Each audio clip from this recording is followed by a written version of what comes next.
Okay.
Who did not qualify for free and reduced, so they were eligible to pay for breakfast, so that threw us out of the qualifications. And then the lunch price increase was really due to the federal standard of us having to be close to the federal reimbursement rate on a free lunch. And so we just work our way up a little bit on that. But so we kind of set it as low as we could. That was an increase of 15 cents. So if you have any questions, I'm happy to. Otherwise, we did not receive any from the public. Okay. You'll be asked later as an action item to approve. Right. I did have one question. If more people apply for free and reduced lunch, especially with job changes, being unemployed with COVID, different things, if we see a substantial or even just an increase in those applications, would we be able to offer free breakfast again in the future? Or how often do they reevaluate these? You know, I don't know that off the top of my head. I can certainly look into it. But yes, I would think in the rule of the free and reduced and the way it affects our Title I takes about a 3-year rotation.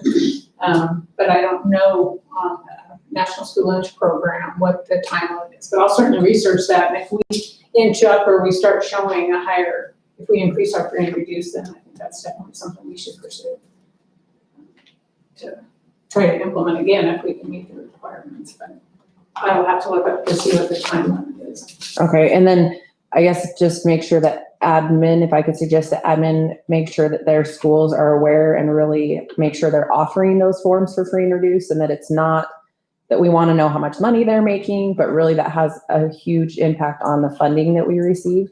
And so even if they think they're on the border, just try and maybe help the admin the parents understand that that's what we're looking, you know, we're not looking for income. We just want to, if they can qualify, that's great. And we can help them and it helps the district too. An important note is that the application is now available online, so they do not have to request or turn it back in. They can fill it out and submit it to us electronically. So Is that on it's on the website Yes. then? Okay, perfect. make it a little easier, I believe. So I talked to other schools, and it was just part of their packet. It was when you came to school, that was part of your packet as a choice to fill out. Is that? That will be part of our registration packet in the Okay. future. We actually had a few different ideas for how to start getting a better return rate on those. Unfortunately, given the situation this fall, a lot of those may not come to fruition, but we're definitely trying to get those numbers up. All right, with that, then I think we'll just go and call the meeting to order. And I'll go ahead and look for a motion to approve the agenda. Is I'll make a motion to approve the agenda. there a second? I'll second it. All those in favor say aye. Aye. Aye. Aye, motion carries. With the pledge. I pledge allegiance to the flag of the United States of America and to the republic for which it stands, one nation, under God, indivisible, with liberty and justice for all.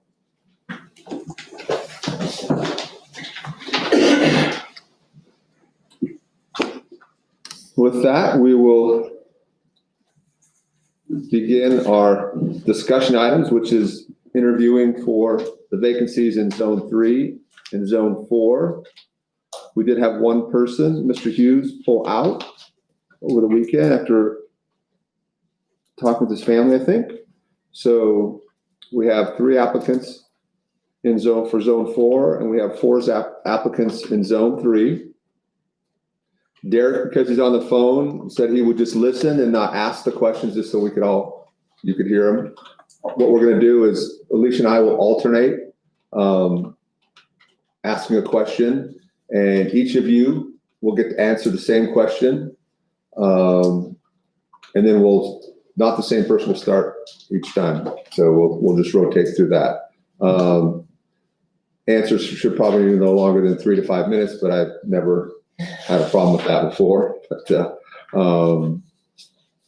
and then at the end, we will vote, and we'll vote, I call it the golf way, with there's 3 listed and 4 listed. And so we'll rank them 1 through 4, 1 through 3. And so the low point total would be appointed. So if it was 3 or it could be 6, there's only 3 of us voting. We put it that way, so the ranking is the way we'll do that. Are there any questions about the process? Can we just have everyone at least give their name so I can put a name and a face together with paper so I know Absolutely. who's talking? Or I guess when you answer your first question, Well, we can state start your with name Jake. so we know who everyone is. I'm Jake Dempsey. Okay. We'll just start right here. Selena Templeton. Don Watt. Jason Wood. Pam Ladner. Megan Coles. And Brad Bingham. Thank I you. just want to say thank you for all applying and taking the time. Some of you came to the class, some of you took it online, and watched it later. So thank you for stepping up and be willing to serve. And no matter who gets appointed tonight, I hope you all will stay involved in our district and what we're trying to accomplish here for our students. So thank you again. Would you like to start? Sure. Let's go ahead and start, and we'll just start, Brad, is that right? Okay. What qualities and behaviors should board members exhibit? One of the things with board members, I think you have to have an outgoing personality, understand what the community is about, willing to cooperate with different personalities, different identities of the community, from parents to taxpayers to the state level, local, county level, all those things. I think those are the understanding the processes of the community is a big responsibility for that. So. And Megan. then Megan, sorry. By the end, I'll have this figured out. I'll go ahead and mine organized. And if you need me to restate the question, I would be happy to. Okay. So my name is Megan Coles, and first I just want to thank you for allowing me the opportunity to be here. Some of the qualities that I think that a board member should have, yes, would incorporate honesty, integrity, authenticity, transparency, collaborative spirit, and a passion for students and teachers and administrators and the board to work together for the betterment of the community and the schools in the district. Oh, and I also think that I'm a positive, personally, I'm an optimistic realist with an altruistic kind of value. No, I'm serious. I serve people to do nothing for me, to benefit me, but for that of the others. So. Thank you. Pam Wagner again, and I like the answers I've heard before. I think teamwork and I think something that's important is to come into it not thinking you're always right. Because there's always more to the story. I think being good listeners, being professional, being advocates for the school board and for the staff and the students, and being a positive influence and listening, being a good listener. And Selena, sorry. Alright, I was trying to go later, all the answers. I know. I think that it's important to be like logical and forthcoming to be able to look at a question or a proposal or an issue that's happening in the district and be able to step back from it and be a little more removed from it, so you can look at it from like a logical problem-solving perspective and not be, I don't want to say like emotionally invested, but not as like, not so emotional that you're using your agenda, your thoughts, or your perspective alone to look at the solution, but be able to kind of step back and apply an overall solution that would fit everybody and not just your own little demographic of what you're looking at the problem from. I think transparency is a great answer. I think that's an important thing, especially when you're in a public position, to be as transparent and as forthright as possible. Thank you. And then Donald? No, I think that the people on the board need to be willing to work together, to be open, to be courteous in many ways. They need to listen to the needs of the community, needs of the students, the administration. All the answers given so far are good. I could repeat several of them, but I won't.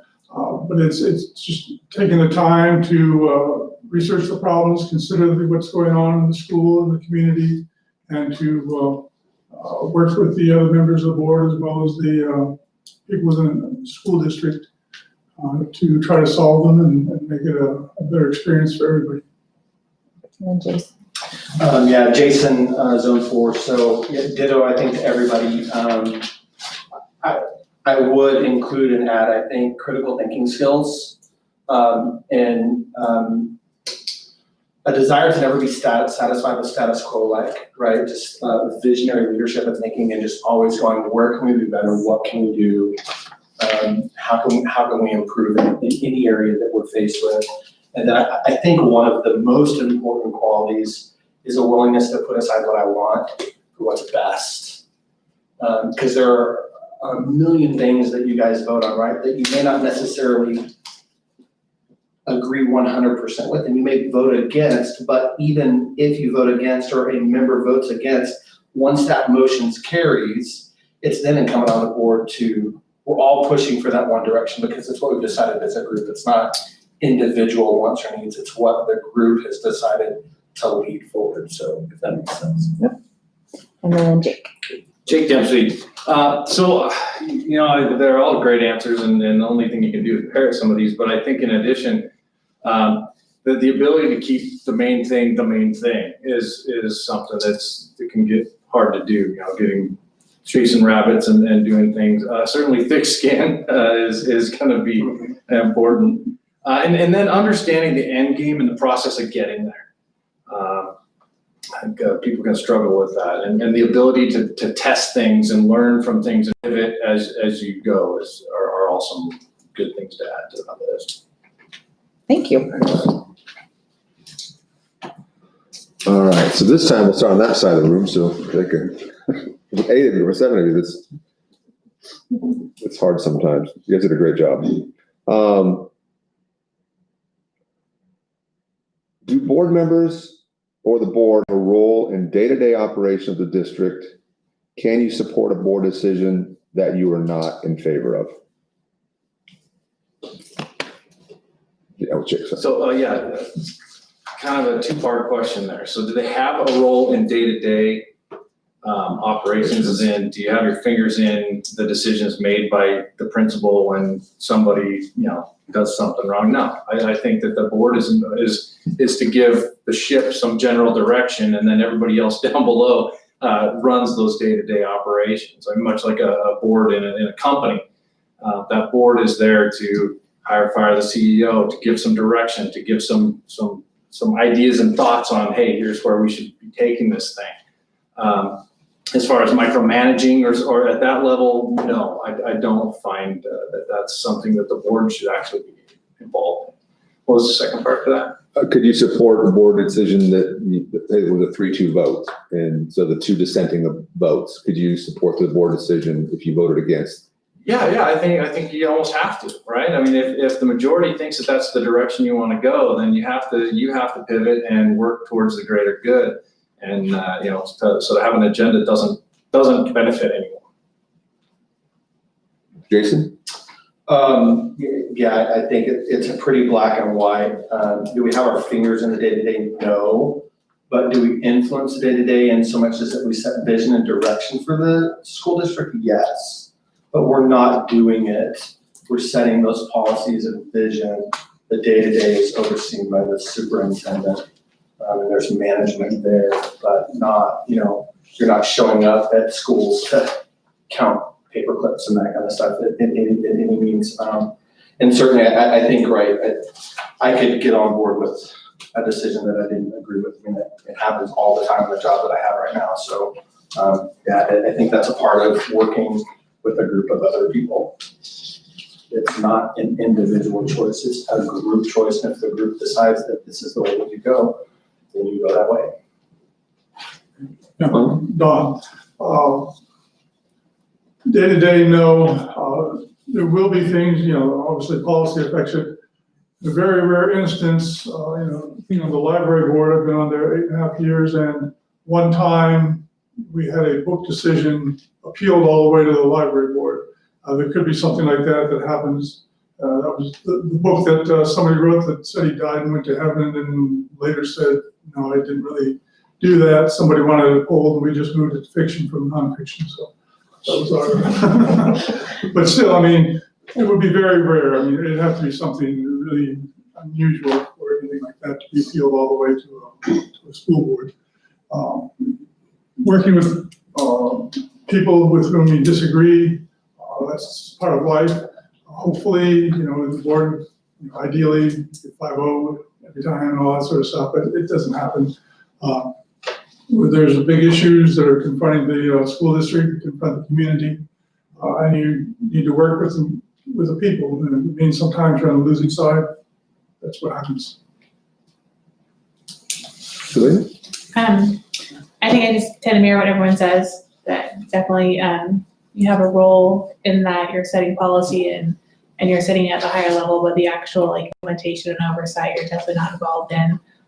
With the exception, I think Donald mentioned, if something gets brought up, you talked in our training about expulsion hearings and things like that, that would be the only way I would see you would really have a role in a day-to-day situation, but that'd be a very rare situation.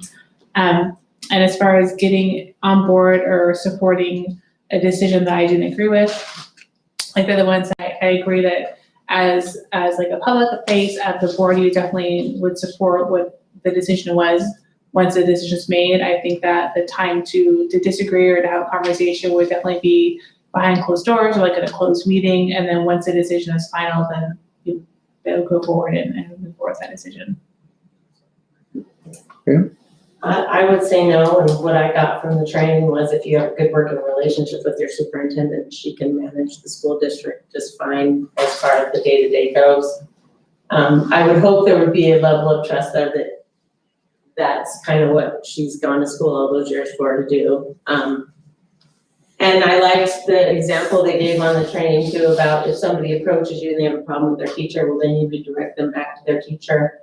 Let her know, hey, I had this conversation, and just keep it going, sending them up to the correct chain. So I would say no, very minimally. We're just here to kind of oversee policy and the governing. And what was the second part of the question? If you disagreed with the vote. If I disagree with the vote and everybody else feels we're going a different way, then being part of the team, you just get on and you be supportive. And like she said, I think that whatever's discussed is behind closed doors, and after that, then you just be a positive advocate for what was decided upon. Megan Coles, zone 4.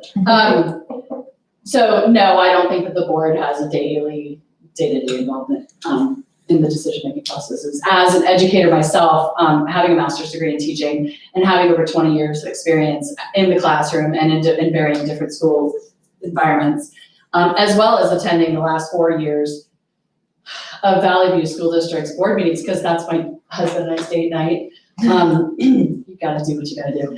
And because he's the facilities director there, so he attends and make a deal of it. It's been fascinating to watch that process of unity. And when people don't agree, you don't know. because it's just a beautiful union of collaboration and teamwork. And so in regards to working together, I can't honestly say too, just being real, that generally speaking, if I were to vote no, it would be because of a lack of understanding and information and having not received or read and reviewed the information and not being given it in an adequate amount of time to be able to do that. So otherwise, I like working together as a team.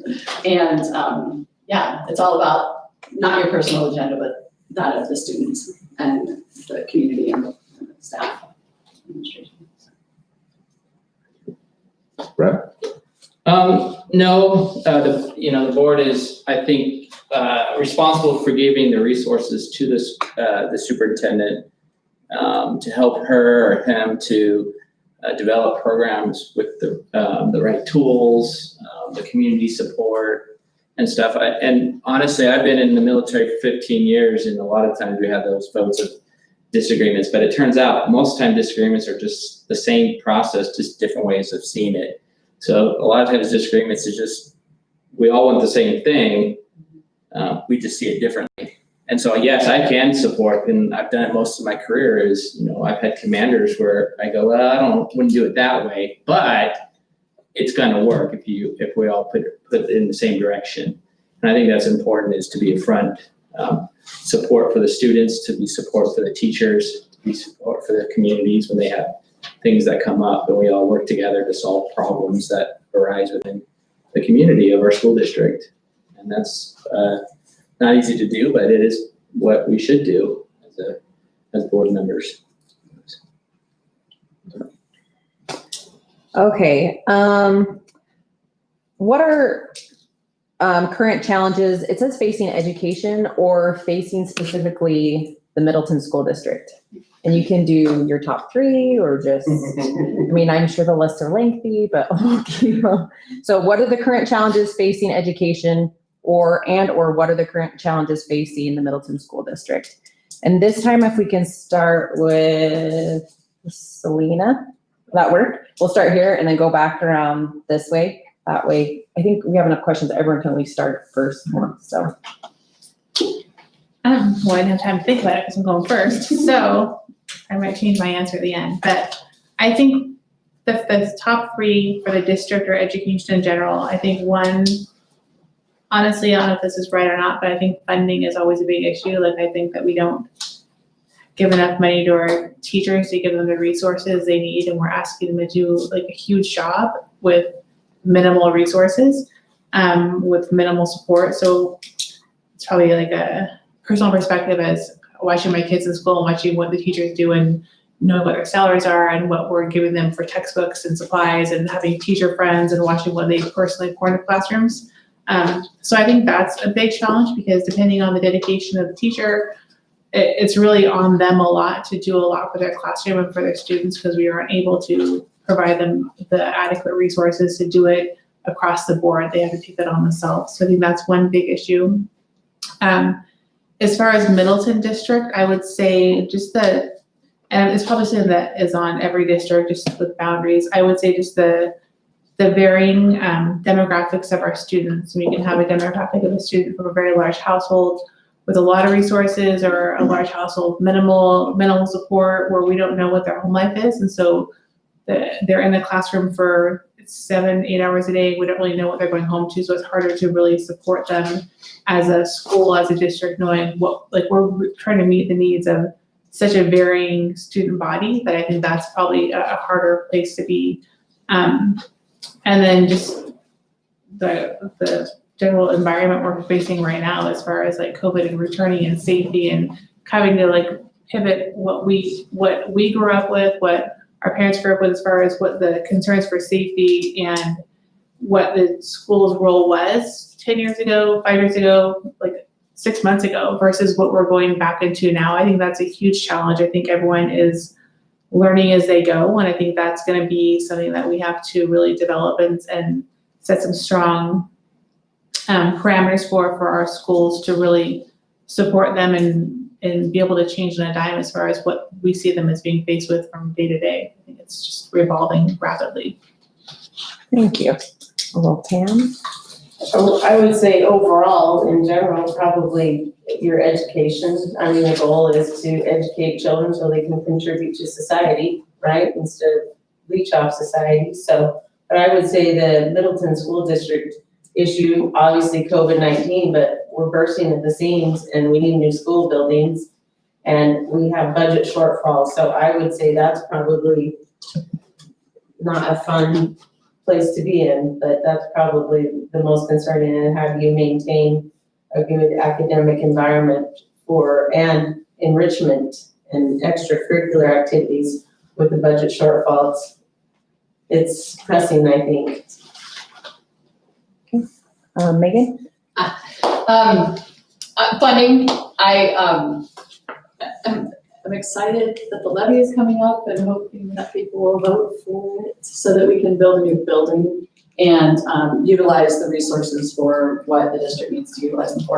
I also think that our current situation of COVID and as an educator myself, again, the concept of as a teacher going back into the classroom, having a master's degree in teaching is one thing, but I don't have a master's degree in technology, so it's a very difficult situation for the students as well as for the teachers, and to support and encourage and cherish truly our teachers within the district so that they know that they're completely supported in this difficult time. And then letting our kids know we do have an incredibly diverse population. And I personally live right across the street from Farmway Village, and I mean that the village is split up between several different schools for obviously a variety of reasons. But incorporating that diversity, I mean, even getting the applications in for free lunch and not having that communication. I think communication is another issue. So funding and funding for the district and passing levy, and then also communication and marketing, helping, supporting, being on the board to be able to have the unity on the board for the district, and incorporating more collaborative and open communication through being authentic and transparent. And then I think that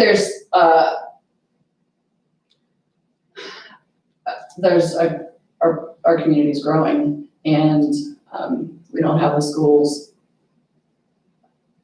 for it. And then there's a special education need, I think, in our district as well that needs to be addressed. Thank you. Bradley? I think the number one for the school district for right now is growth. Our community is growing leaps and bounds. We have a lot of new people coming in with new ideas, different agendas per se, like how they did it in their own school should be applied to here. I think that's an issue. Working together from the solid community that Middleton is and was to a new, bigger, it's gonna be larger, and how to incorporate working together on that with growth.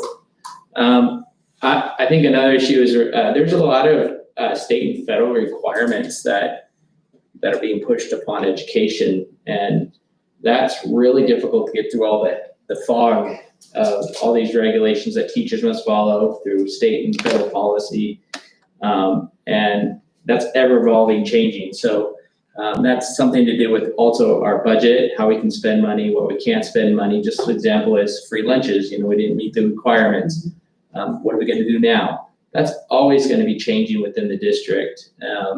And hopefully we're focusing on the 21st century for our students as well, teaching the things that they need when they graduate to be productive citizens. So that's always a moving target, because what was needed yesterday isn't needed today for students. And so that's an always moving, what kind of classes to offer, how to offer them, and stuff like that. So I think that the three main things is the growth of our community, meeting state and federal requirements, and trying to get our budget aligned with what the students need for the future is a really big We only have so much money to go around, so what we can do with our dollar.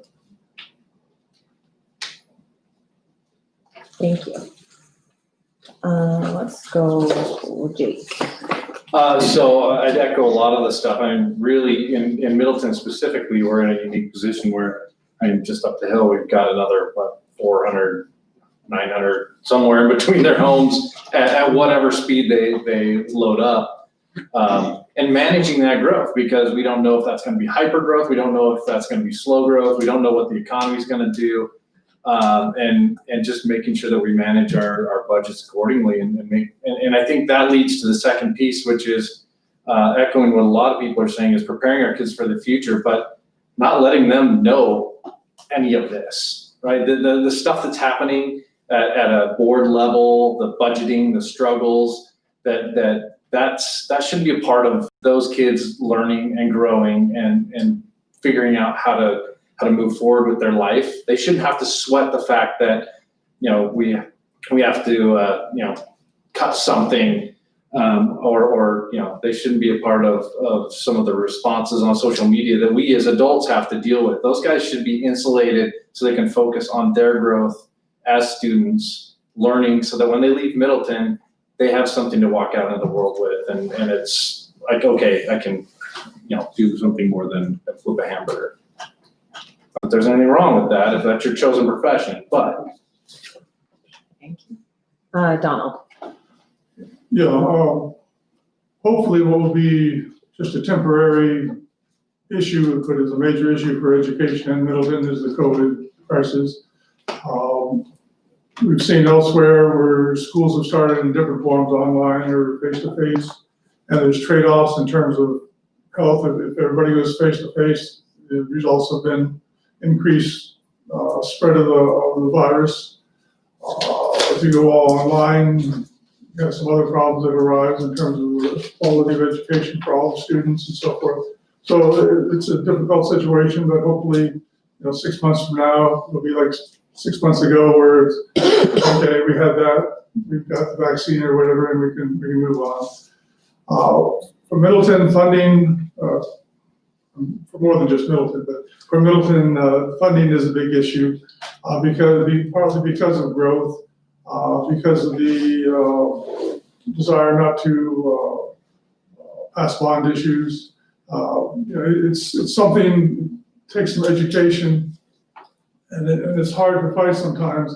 When I was in South Dakota, private university, we went to the Capitol to lobby for have private schools be eligible for a scholarship program.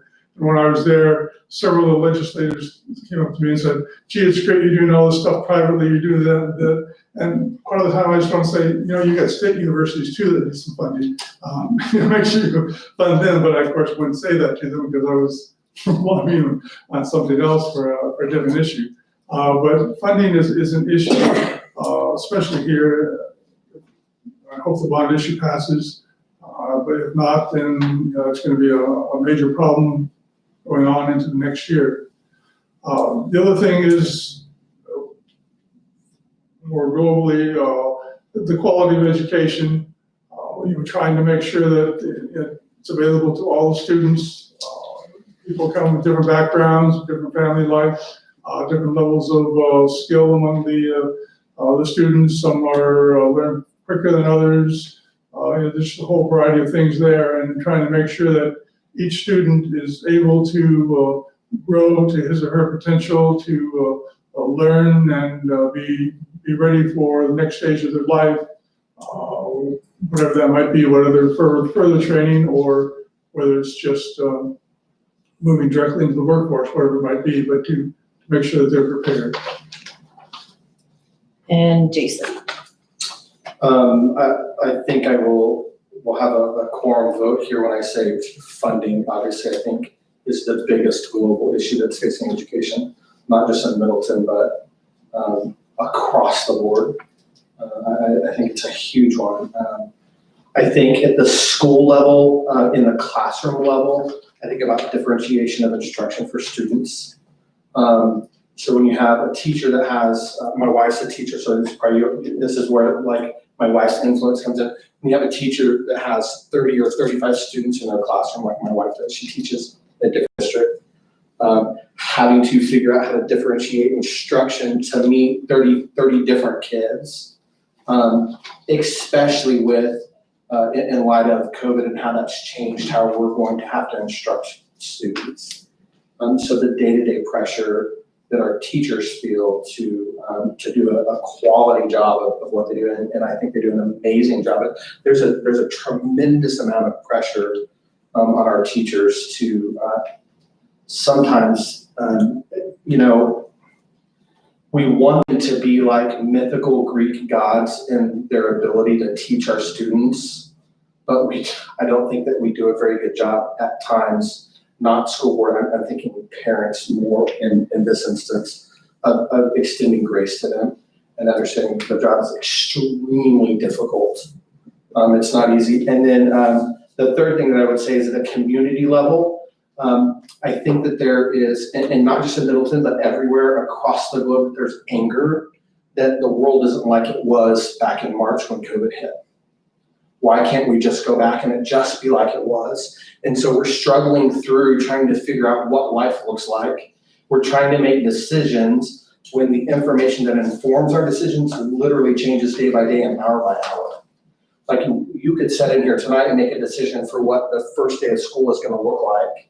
You could vote on it, it could be wonderful. And then the state board, their CDC for the state could come out with new information and it changes. And so not only is it difficult for boards and schools, but then parents are trying to make decisions and figure out what life is going to look like moving forward when that information changes all the time. And so for me, so money, globally money, this classroom level, that differentiation of instruction and helping our teachers succeed in that. And then at a community level, understanding that we're in a partnership and it's all kind of gray and we're trying to work our way through it together right now to figure out the best path forward. Thank you. So I'll start with Dawn, then go Jason, Jake, and I'll start over here. So you'll be last. We'll go that way. And this was the first question, and it's kind of a basic question about who you are. Why do you want to be a school board member? I want to contribute to the community. Looking at it from the outside, as you know, I'm not a member of the school district or the school board. There have been several times in the past few years where things have not gone very smoothly for the board or for the district as a whole. I believe I can be helpful in making things move more smoothly and to contribute to the community in that way. And so I use my background that I have in higher education. I did cheat once and taught one high school physics class. I pretended I was going to get a certificate, but they knew I wasn't. But we need to make sure that we have a solid school system because it makes the community stronger and will help the upcoming generation of young people to be prepared in their life for the things that are going to come. So I just want to come to try to make a contribution. And as I said in my letter to whoever, if I was appointed, I would be appointed and I would not be running for election a few years down the road. That may be. Jason? I think, I believe that three things identify people, whether they be adults that are that have careers, you're 99 or you're 2 years old. That one, everybody wants to know, be known and know people. That's super important to people. Two, people want a cause to believe in. And three, they want a place to belong. I think instinctually people desire those three things. And so when I think about being a school board member, it's about helping lead our district to provide those things for students. Because I believe that schools provide those three things. They know people and they're known by people. You walk in as a student, as a kindergartner, and your teacher knows your name, or you walk in and your band teacher says hi, or that science teacher waves at you, or the vice principal says hi and knows you by name, people know you. Schools provide students with an opportunity with causes to believe in, whether that be through extracurricular clubs or music or theater or anything like that. And then ultimately schools provide students a place to belong. And I think having the opportunity to be a part of the team that helps lead that institution, how could you not want to do that? So that's why I put my application in. Yeah, so I have a vested interest in making this community better. I have children to go to these schools. We moved here because it's a lot like the community I grew up in. And I'm seeing what causes communities like this to fail. And I want to be able to step in and utilize my experience to make sure that doesn't happen. It's a struggle. And the struggle is real. Growth is hard. Managing that growth is difficult.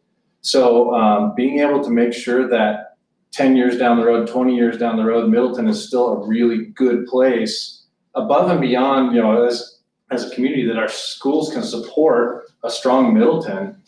I would love nothing more than to see the demographics of the kids that are graduating from Middleton end up contributing in this community as well, because they've got a valuable education that allows them to, and they feel that same vested interest in making this cool little small town stay a cool little small town that's just a powerhouse when it comes to cranking out education.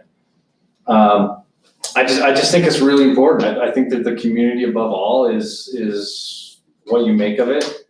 So why am I interested in being on the school board? Because I don't think that sitting back and complaining or giving backseat driving instruction to people is going to make it better.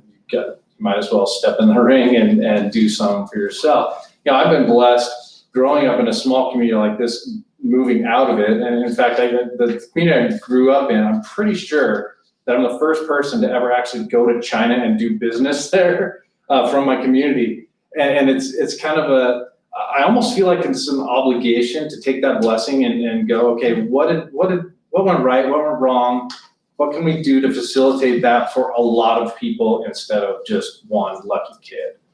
And so that's kind of the attitude that brings me to want to be on there. Now, the experience that I have is the other piece of being able to grow small companies into large companies and understand, lean practices and building and testing and making sure that things work. I don't come from a background of schooling. I come from a background of running businesses.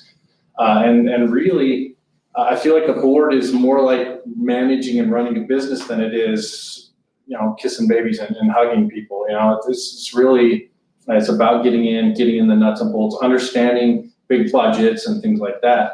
And I'm cool throwing my experience towards that.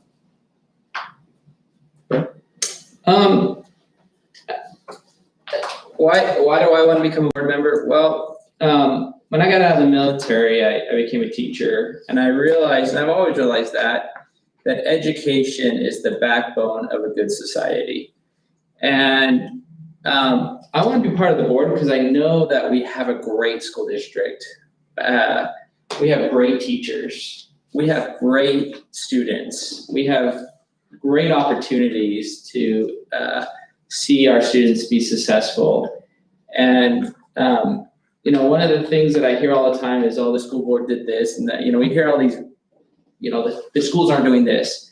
But I have that background knowing what it's like to be a teacher in the classroom, trying to get through all this mess, trying to figure out what is needed and how is it needed. And I want to be part of the board because I want to start being positive about this community, helping our teachers be recognized, helping that our superintendent is doing a good job, and having the responsibility of promoting education.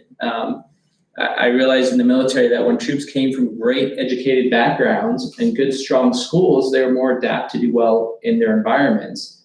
And to me, that's the most important thing a board member can do is advocate for our school district, why we need better schools, why we need programs, why we need this, and be that voice for the community.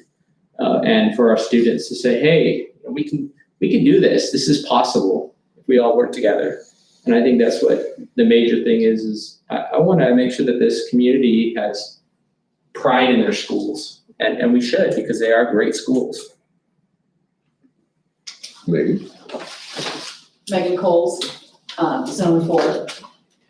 I applied for this position. I have worked at Purple Sage, I've worked at Middleton Academy, and I've also worked at Middleton Middle School.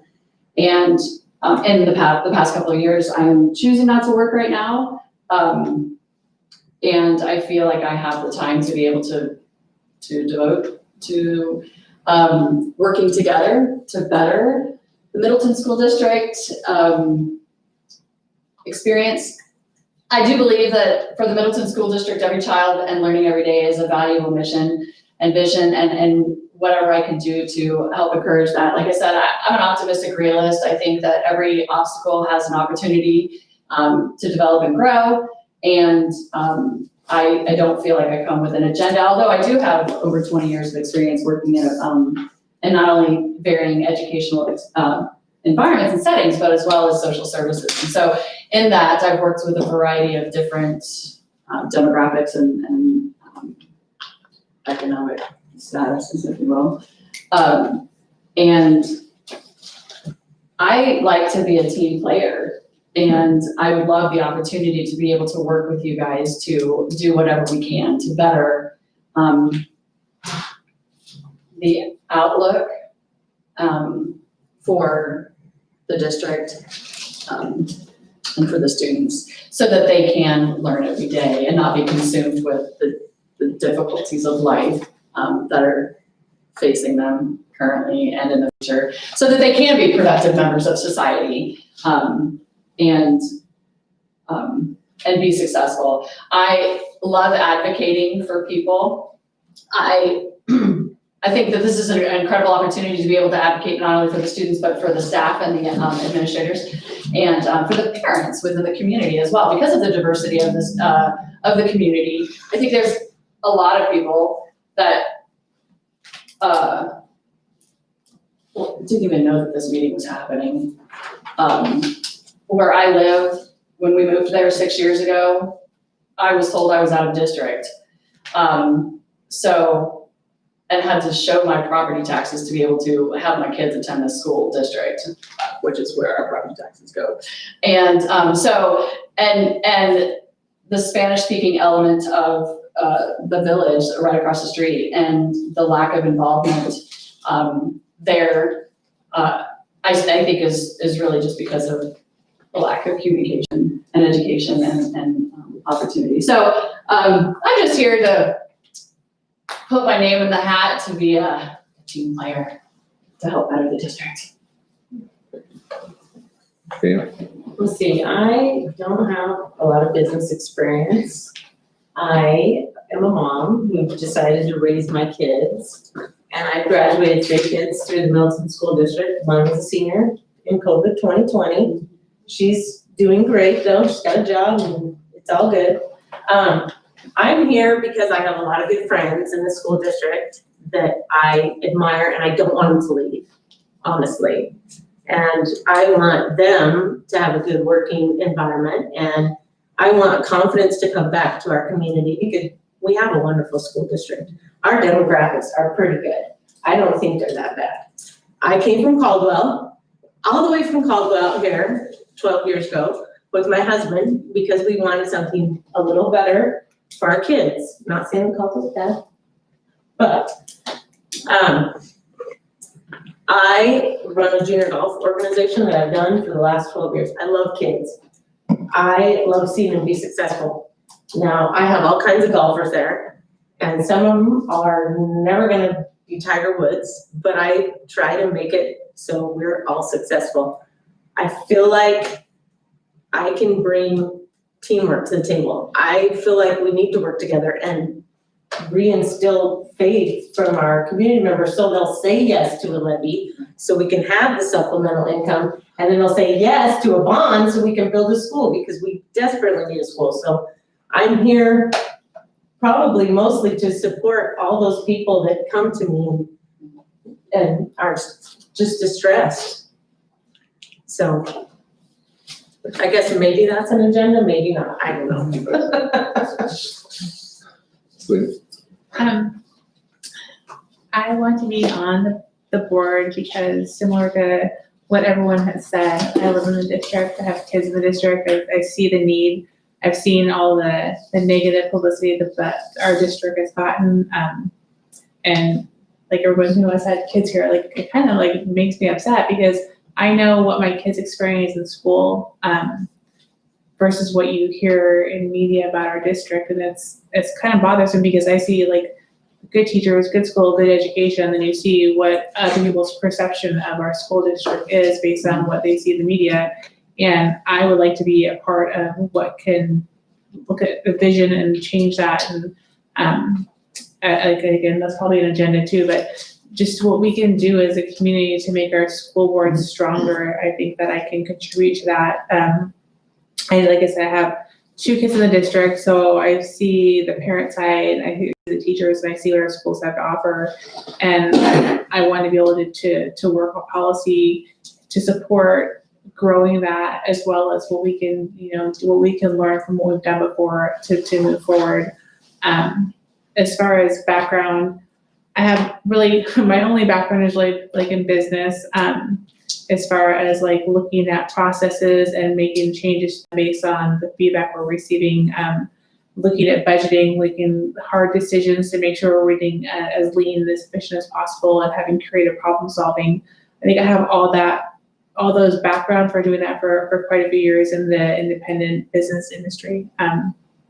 So I think that's it. Like I just have seen the need and I wanted to have the opportunity to make a difference. And personally, if I don't get chosen, which is completely fine because I feel exceptionally underqualified in this room, at least I know that I can say, well, I tried to make a difference for my kids' future and for our school district's future. So that's why I want to be a member, to just have that opportunity.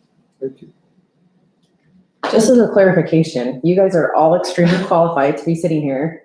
And the role that you play, whether you sit in this seat or whether you're behind your computer screen advocating for our schools, you almost have a bigger influence there than here. So don't ever discredit the good that you can do not in these seats. You just don't get attacked as often if you're in this, just to be honest. Also, sorry, one last thing is like, I've tried like PTA and volunteering in classrooms and I just don't, God bless those people, I don't have the temperament to do that support. So if I can do like a more logical behind the scenes supporting role, like that fits my soul better than helping on the other end of it, because I don't have that genetic part that makes me a good PTA member or a good in-classroom parent. Glitter and crafts aren't your thing to say. Not so much. More like spreadsheets and documents I'm good at. Okay. Are we? Wait, what, 2 more questions? Okay, who hasn't gone first? That I haven't gone, I haven't gone but first. it's Okay. whatever. I mean, So there's I'm two. really Okay. I would be Alright. sad if I don't. We're super okay with it. Do you have any more questions, Kirk, that you're dying to ask, or does Derek, do you have anything that we haven't covered yet that you want us to cover? No, my number one question Kurt just asked, so.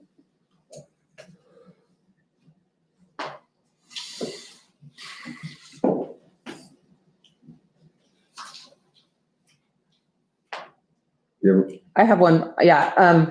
Let's, Jason, you haven't started yet? Yeah. Okay, let's start with you this time. Just real quick, what is your vision for education in this community? Where do you see us going? Where do I see us going? That is a great question. In my preparation for tonight, that's the longest answer that I typed out. I think before we can move forward, we first have to heal from the past. I think that our students are looking to the adults, and not this board specifically, but the adults in the community for leadership. And it's just my opinion, but I think we failed them horribly in the last 2 years. I think both sides, and I'm not pointing fingers because I certainly have very strong feelings about certain things, and I have strong feelings about certain things. And so it's in my opinion that first we have to quit holding the present and the future hostage for things that happened in the past. The past is the past. We can't do anything about it. This is a starting point. We can move forward. And I think we've kind of batted around the answer to this question, but ultimately I think it's every child learning every day. It's giving each child an opportunity free of distraction to pursue their innate abilities and their innate desires to experience and learn what they're passionate about. Whether that be in an art class, a theater class, a science class, on the field of play in a chosen sport. Ultimately, I think that's our job as a school district, as a board, as parents in the community, as teachers and administrators in the school building. It's our job to afford every student an opportunity to succeed in what they feel passionate about in life. And so, yeah, I'll stop there. But that's been my basic thoughts on that. Okay, we'll just go to Pam and then Megan. Ask me the question again. What is your vision for education in our community? But the vision is that we come together, we reinstill faith between the community and the school, so it's a great working partnership. And then just keep doing what we're doing. We have a lot of good things going on. You know, like I said, I've graduated 3 kids through the school district, and they've had pleasant experiences with some fantastic educators that I am personally grateful for because they've made a difference in my kids' life. I had 2 more kids that are getting ready to come through. And I just would like to see us strong. I'd like to see us facilitating with maybe some more school buildings and facilitating growth. And that's probably, to me, if you can get all those other things to fall, if you can get the logistics to fall into place, everything else will kind of just fit right in there. So right now, we need to, like Jason said, we need to heal, and then we just need to take care of the business so the kids become the focus and we can keep celebrating them. Okay, Megan? Megan Coles, Doug Ford. I do it every time, I might as well do it again. Sorry. It's okay.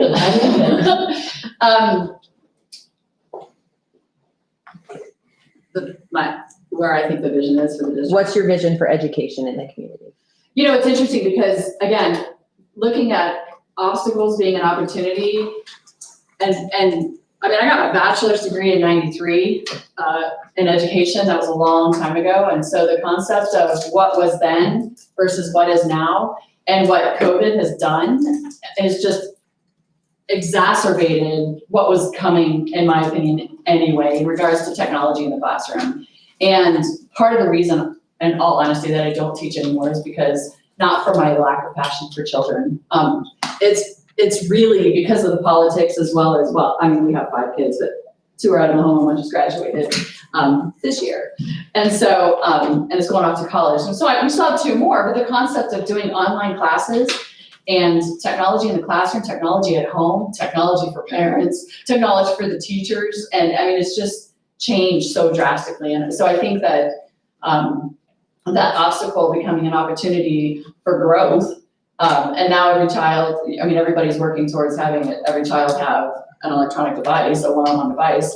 And then training for the teachers in that regard, funding, passing levies and bonds, and boosting the morale of the district and the staff and the administrators, and just continuing to support our education and our community. I personally think that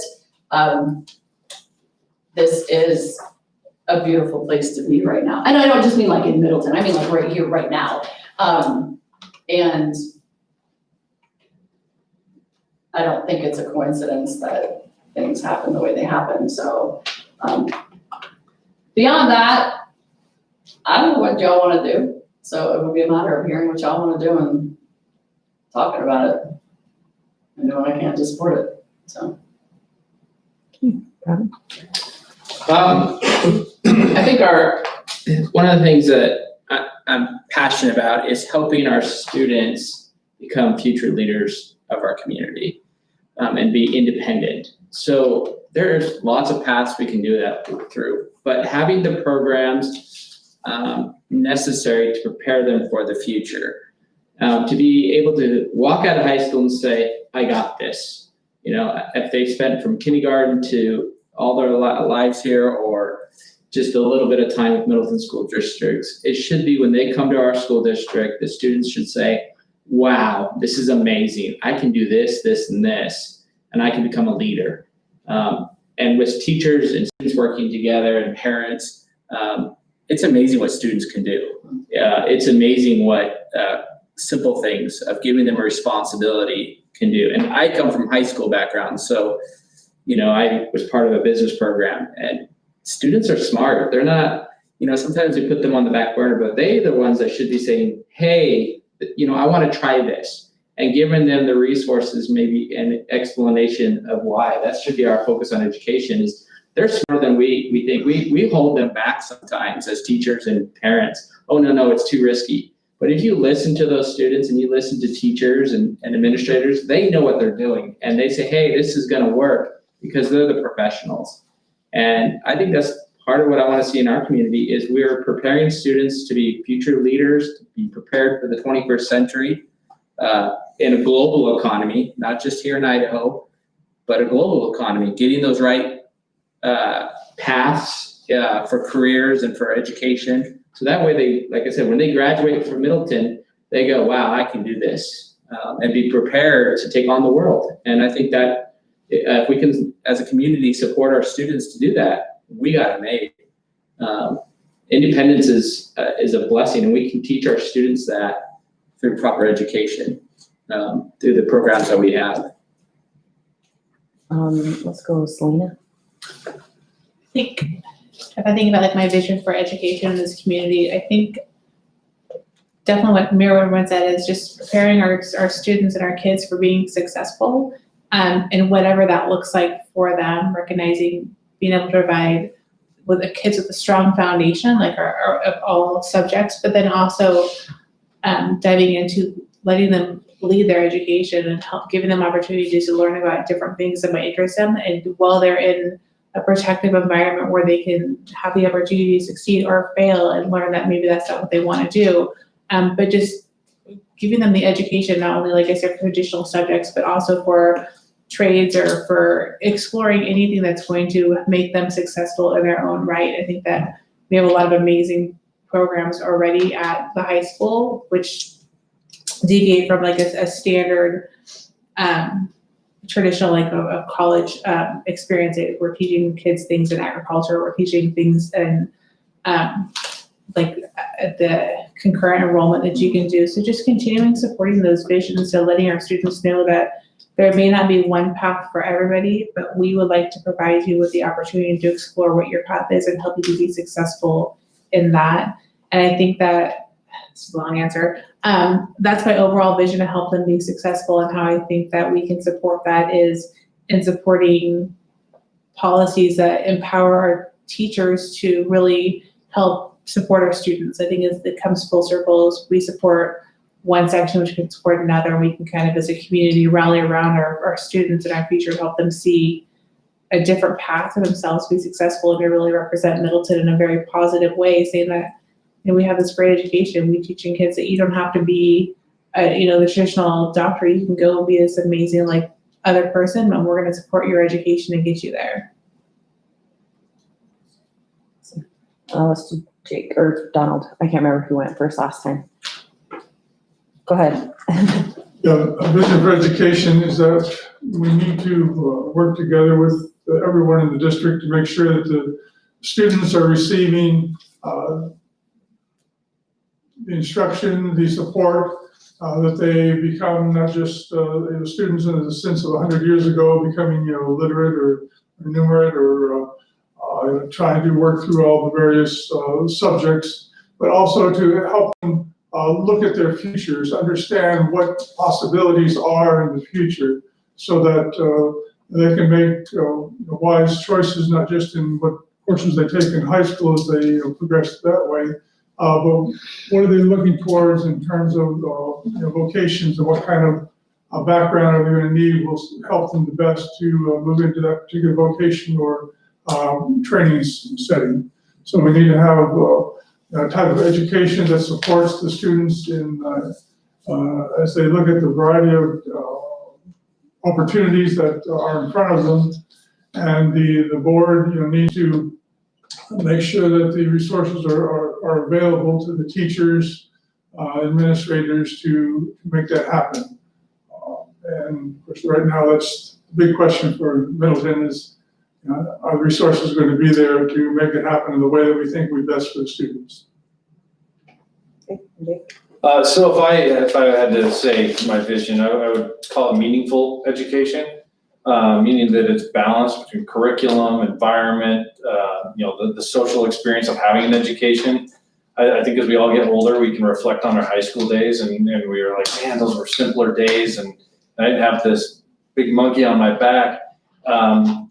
Empowering our kids with a growth mindset so that they can do anything.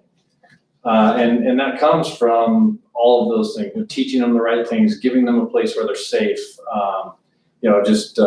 letting them explore their passions, but also reining in those things to a logical level of, and at the end of the day is, hey, are you ready after your senior year to go do something? And so that's I think a meaningful education is important to me, and I think that encompasses a lot of, that encompasses community. And when I say environment, that could be building, that could be community, that could be social interaction, and then of course the curriculum. Okay, thanks. Can I add on? Sure. In regards to, I had spoken of technology and education, one of the other visions I have for the future, and for Middleton and for the Treasure Valley area, would be to incorporate more career technical education opportunities for our kids prior to having to go to CWI or enroll into credit classes to be able to attend CWI to do that. But we can start a little earlier. Elevate Academy is a great opportunity. The only issue there is that you have to qualify certain areas to be able to attend, so it's not accessible for everybody to participate. But it's an incredible local opportunity for some, for certain. But I'd like to see that more in the future, locally here. Thank you. Last question. Did you have something there? Yeah, actually I did. Okay. If I could interject, my question would be, how would you handle a request or a concern if approached by an individual or individuals in regards to the matter of the board? Did everybody hear that? Yeah. Can you restate it? No. It's one of the questions. Yeah, So how would you respond if you were approached by a member of the public or members of the public regarding what did you say, a decision of the board or a matter of the board, Derek? Yes, or a concern, maybe whether it's a community concern or it's an interest group or a group of people that have some concerns that come to you individually. How would you handle that request in deference to the board? Does that make sense? Does everyone kind of understand that No, question? So if someone came to you from the public or public interest groups, or three of your girlfriends came and said, hey, we're hearing about this on Facebook, or this is going on, we don't like it, you've got to fix this, why can't you tell us about this? They're so secret, they're hiding everything. You've never heard any of that before, I'm sure. How do you deal with that? What do you tell the members, your friends, people that ask and want to know? How do you deal with the public when they come with matters that would be handled by the school board? Kurt, do you want me to? Yeah. So Megan Coles, Zone 4. So I don't really surround myself with a lot of negative people, so I don't really have anybody coming to me in that regard that way. And if they do, because of my experience and training in social services, really. It's given me an opportunity to be able to paraphrase, affirm, and de-escalate, and then redirect. So I can hear what somebody's saying and that they're distraught about something and not own it. Praise God to my age and my experience for that. So I'm a little beyond that right now. But yeah, just redirect them and I don't think that to be transparent means you have to share everything either, personally. There are conversations that, like you said earlier, there are conversations that our kids don't need to hear. So the parents have, a conversation in another room, to have an executive board meeting and to discuss things, and then to come in an open forum to discuss publicly whatever needs to be discussed and be unified in that regard is completely appropriate, in my opinion, and professional. And if somebody were to approach me again, I would just paraphrase, de-escalate if need be, and redirect and affirm them without saying, encouraging to continue disregard for the discussion or the decision. I would probably say the same. I'd listen and I'd be honest and say, there's some things I can't tell you. That's just the way it is. I don't think, I'm kind of ornery. People can tell me things, but I don't believe everything that you tell me. I have to find out for myself because I'm stubborn. And I certainly don't believe everything I read on Facebook. And I don't think I'd want to comment on there either.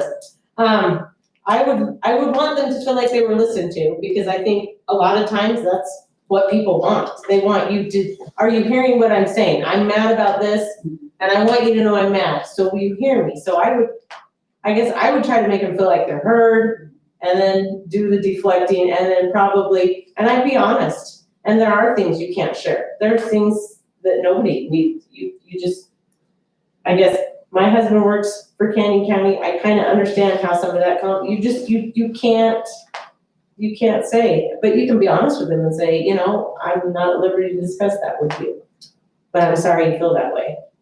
We'll see what we can do. I hope it'll get better. I don't know if there's anything else really you can, I guess to me, like, with kids, when kids go home and they're mad at their teacher and they say, Mom, my teacher did this and this and this. Parent has a choice. You have a choice. You can say, oh, really? Well, I noticed this and this and this and this, and that does not help the situation. Or you can say, okay, well, what did you do? First of all, how did you get to that point? And then there's just ways to take care of that. But I think just listen. Celia? I think it would just honestly depend on the situation. I think that I have this a lot in my job now, that people come to me because I oversee a particular business unit and the decisions that are made. Although I really have no authority to make those decisions, I oversee the decisions. And so when things don't go or people don't understand, they'll often come to me and ask me questions or try to get me to change things specifically for them. And what I usually will do is just redirect them to the proper place, the proper avenue to make those changes, or to where they should be directing those things. So in regards to if their concern is about a decision of the board or something that they think didn't go right with the board, I would definitely just redirect them to the appropriate way of grieving those things, of attending a board meeting or submitting an agenda item if you want to discuss it if you're not happy with the way it went. If it's a more granular thing where they're complaining about the teacher or a school or a principal, then I think what we should be doing is what we learned in the training is that to redirecting them back to address the situation where it needs to be addressed with the teacher, the principal, the school, and then following the chain of commanding of where the superintendent, like we had this discussion, it was offline, this is who was involved, and then making sure that the person that is grieving you is aware that as a member of the board, we have to report up anything they're saying offline, so I can repose myself if it were to come up in the future. So making sure they're aware of that what they're saying to me is not me as myself, it's me as a board member, and this is the ramifications of continuing the conversation. And then like they're trained to report it up appropriately. So if it blows up in 6 months, nobody here is is surprised by it because we knew at day one, but there was the potential for mitigating the risk before we had to approach it. Yeah, as politely as possible, talk to the person in terms of them, coming to you. And right, it depends somewhat on what the situation is. If it's a vote the board took 2 days ago, that's different from a person coming to you to complain about the principal at such and such school or a teacher or something like that. And it would be handled in slightly different ways. You need to make sure that the person understands in either case that as a board member, I would not have the ability to do anything other than, if there was something that needed to be communicated to other board members, something such as that. Even when I had the power to do things when I was a dean or a vice president, I never promised I'd do anything when someone came to me with a complaint. I'd always make sure they understood it was going to take a while to investigate what was going on. But, let them know, try to let them know who would be the best person to contact in terms of what the situation might be, or again, refer them to the next board meeting in terms of asking the board to reconsider whatever the decision might be that they disagreed with. So politely, listen, but also try to get them to understand that I, as a board member, cannot do anything unilaterally. They need to talk to people in the administration or the board as a whole.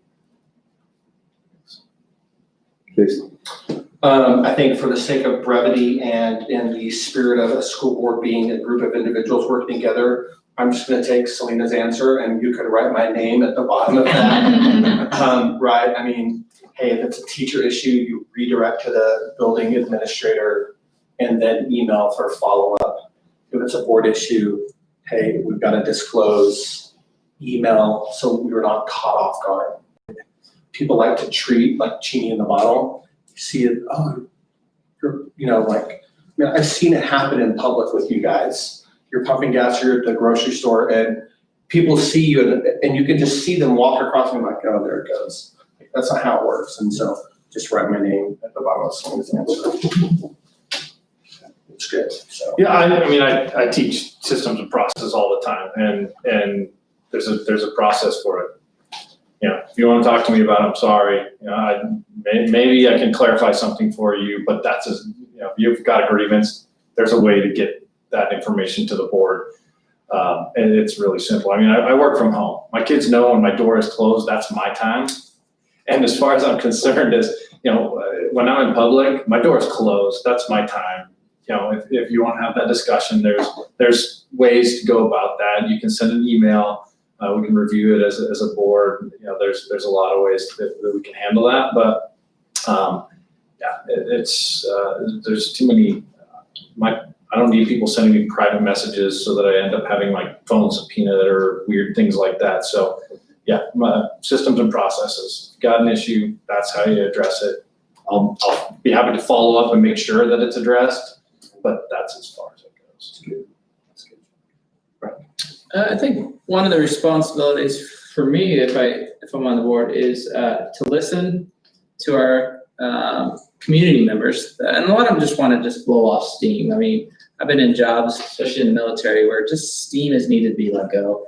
Then I think the next important thing is educate the public on how the process is done and why it's that way, because a lot of them don't know. A lot of them are just new to having this situation come up. So, we got 2 hours of training and the guy said that's even not enough yet, So we have to be educated ourselves about what the policies are and why and how to help. And another thing is follow up. Hey, I heard your complaint. I know you're complaining. I emailed either the superintendent, or the clerk and said, hey, this is what it is. So they know that somebody is listening. And it's being passed to the right person. Because even if you say, I don't want to listen, it's going to come off. Or I think that's a big issue with a lot of people is people just want to listen.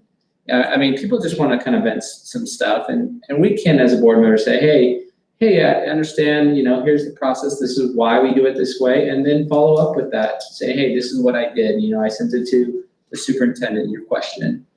And doing those things to help the community realize that they're being taken care of as well, not just pushed off to the side. More questions? I guess just the last one is just kind of a short yes or no. I just want to make sure that everyone, so you kind of all heard in the training that 2 hours is not enough. When I decided to run for this position, I was told it was a meeting once a month and that was it. And that's a lie. And I'm going to tell you that right now. So you can't say that no one told you.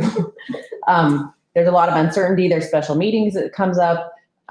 We try to encourage and ask that everyone attend as many trainings. They offer lots of different trainings. Sometimes they'll come to Middleton and do it. We have the opportunity to attend conventions in Coeur d'Alene. They're trying to do it in Sun Valley this year. Sometimes they're in Boise. But in those trainings, you learn about funding, you learn about what other school districts are doing. You get to build those relationships with the other districts around us. So when things happen, you have other people to call, good or bad. When you're feeling isolated and you can't talk to anyone, you can at least call another board member and cry on the phone, and it's okay. You don't have to tell them why, because they know you can't tell them anyways. So those kind of relationships are important, but also the training, it takes a long time to even have a glimpse.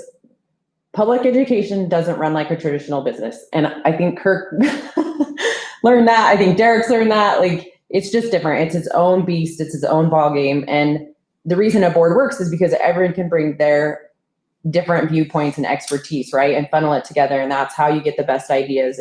But the training is so important. So I guess my question would be just, do you have the time or willing to put in the time to be a successful board member? So I guess you don't have to answer out loud unless you just are adamant that you don't or do. So I just want everyone to be aware of what the time commitment is. Having attended values for the last 4 years and my husband working in the district, and putting some dots together, I don't know, I was kind of estimating around 7 to 10 hours a month. Would you say that that's appropriate? If it was this last month or the month before, I would say absolutely not. Generically speaking. It depends. Moving forward, like I said, we've had a lot of special meetings Right. due to COVID, due to budgets, due to, cutbacks. And if you're asked to serve on different committees, currently I'm working on teacher negotiations. Usually that's 2 days and we're done. We're on our third or fourth meeting of 4 or 5 hours at a time. If you sit on curriculum committees, so there's opportunities to serve, and not everyone has to take on those additional responsibilities, but that's kind of how the board helps support the district as well. So it's best that they don't always all fall on the same person. So I don't know, what would your estimate of time? I think 7 to 10 is a realistic Normal. time that would be that. I think it's not what I'm spending, but I think it's different. The last 2 years have been different. The last 15 months have been different. And I think you guys are a really good cross-section representing Middleton, is what I'm hearing. And so I'm very confident that how we're going to go forward and work together as a team and work with the administration. So I think that's realistic. Then you start, this is probably 1 or 2 meetings a month. And then if you choose to be on a committee, there's a safety committee, and there's curriculum, there's Policy that we're going through. So you can invest more there. So that's kind of broken up by the 5. So I think that would be a minimum, would be what I would say. Derek, you have any more questions? No, I do not, and I agree with you wholeheartedly. 15 to 20 hours, every bit of it, every single month. So with that, I guess, do you guys have any questions because we'll go into consent agenda, and then we'll take action. So, I think I would just say one, thank you for the process that we've gone through for this. That it's not just a rubber stamp, right? I mean, I love that there are 7 of us in here that maybe we just spent the better part of an hour and a half. And so I value and appreciate the time that you guys have invested in this process. And then, because I think we're streaming, right? So let me publicly say, I appreciate and value the time and the leadership that you've invested in our school district over the last 5 months. If you haven't heard that publicly, let me say it publicly, you're highly valued, and I appreciate each one of you very much on the board and district employees. Thank you. Second that. Yes. Thank you. Thank you very much. Yeah. Oh, being that this is live streaming too, and I'm not sure if my kiddos are watching or not, but they didn't know that this was a volunteer position. So I think it's just apropos to say, thank you for your service, and it's volunteer. You do get into sporting events for free with one personnel. I was in here about 4 months and I realized, yeah, there's my benefit. That includes state tournaments if we have them and that, so that's your perk. So with that, we'll move into number 6, which is the consent agenda, and I would entertain a motion. I make a motion to approve the consent agenda. Is there a second? I second it. All those in favor say aye. Can I have some just discussion real quick? Yes. I just had a couple questions. I actually did look through the handbooks, believe it or not. And I appreciate that the elementary ones are very consistent. I think it shows that vertical or the horizontal alignment between our elementaries to keep them all consistent with behavior and trying to get them on the same page. I had a question. Do all parents and or students have to sign a handbook? That is a good question. I am not sure. I will find out and let you know. Okay, I guess I just don't know if there's a need for that or how, because I think we are required to supply them. Yes, we do supply them. I think in the past, some administrators have found value in getting that sign sheet back just to say, I've received it, I've read it, I understand it. Because I think the middle school one, if I remember correctly, actually had a signature sheet attached, but I didn't notice that with any of the other ones, so I just wanted to see if that I'll was. follow up and ask. And then also, kudos to the high school and the academy. They're working so closely together. Their handbooks mirror each other. I just love that relationship is so good. And then the only other thing that I had a question on was the athletic handbook. On the pay to play, we had mentioned before a payment plan option. I would just like to see maybe a contact information or who's going to be collecting that money, some sort of direction maybe when we get to that point. I know it said just draft on there, but maybe just a suggestion there. And then I noticed some, just for consistency, some of the handbooks quoted the district policy and stated the actual number, and others just said founded district policy. So I don't know if we want that to be the same or not, or vague, or want it specific. And it might be in the ones that no longer have that policy number, we had asked them to revise it because of our policy that's under revision that no longer aligns in numbers. Okay. And so others had the foresight to look ahead, but it hasn't yet been approved. So we're kind of in this, in a Okay. middle ground. So maybe for approval so I'm fine approving them without the policy numbers this year, but then once we get our policy fixed next year, maybe going into next year, just make a note to revisit that, just because I think it's important for the parents and the public to be able to reference the direct policy that we have so that they know that there's consistency there. If that's okay with Kirk, their comments. That's where we're headed. Okay, I think that's all I had on handbooks. Thank you. So the motion on the floor. Oh, one last thing, sorry. On Middleton Middle School, on page 11 and page 14, they both have a section on illness, minor, and injury. They weren't identical, but they're repetitive, so maybe just check those two sections, page 11 and page 14. And the last, sorry, I'm like looking through my notes. Are we addressing open campus at the high school? Did I overlook that, or was that addressed at all in their handbook? Because last year, like halfway through the year, it seemed like they had to get permission, or there was some gray. I know, it was a discussion at the beginning of the year, and I was not involved in that discussion at that point, so I need to circle back and see where we landed. And I know on that. I know there was some misunderstanding, so I need to.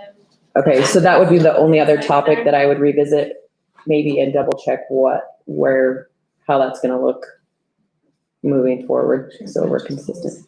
What's that? Make sure it matches policy. I think that was part of the issue. Well, I think there wasn't a policy I think for I think that's why it was removed, is that it didn't match the policy in the Okay. past, but. Yeah, so maybe just, follow up on that section. And that really is all the questions I had about handbooks. I think the problem was that the policy said we were closed, but if I remember correctly, we weren't completely operating as if Tech Campus was closed. But yes, we will circle back. And just double check. And if it needs to be changed, we're definitely open to that discussion. I know COVID's changed and they were letting them go for different things. So just whatever needs to happen there, bring it back if we need to take action on it or amend it or whatever. Okay, Motion on the floor is to approve the consent agenda. All those in favor say aye. aye. Aye. Aye. Consent agenda is approved. We will now go into voting for zone 4 and zone 3. So Derek has his ballots. He will text or email those. Derek, you want to? I'm doing it now. Okay, you'll text that to me or to Gina? Do you want to text or email? Text them to Gina. Do you have her number? Email, it's fine. Actually, email, because then Or it's. email? Yeah, Okay. emails. Just email it to all you three. Yep, that works. And she'll get it. Do we need to write our names on these?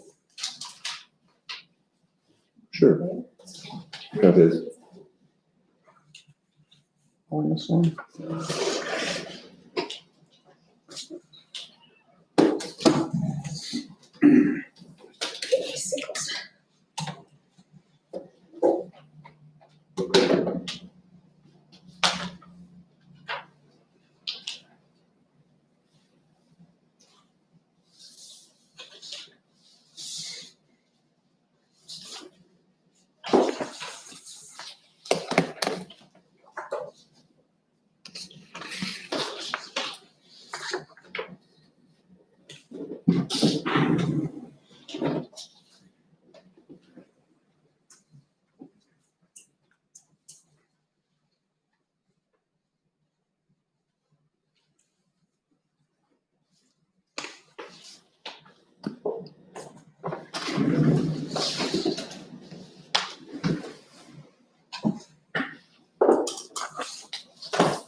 Not make it easy.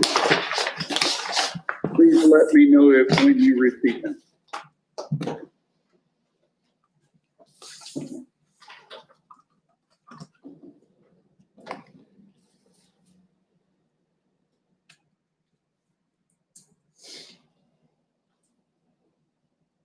I got them. Did you get them, Gina? It's thinking.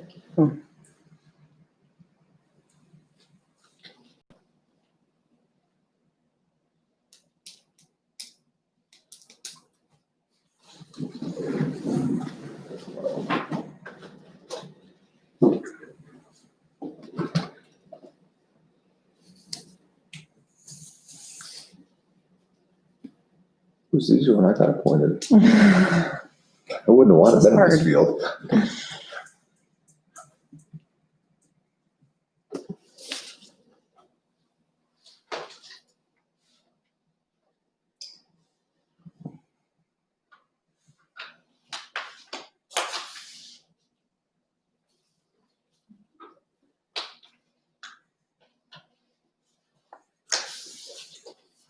Will they be sworn in today or No, next, Monday? So Next. yeah, the next meeting, So August. next regularly scheduled meeting. Okay.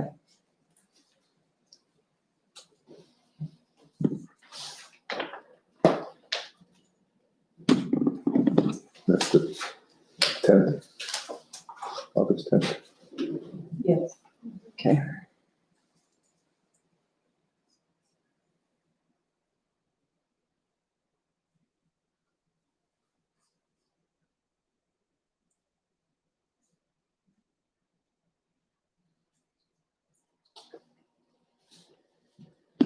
clarification.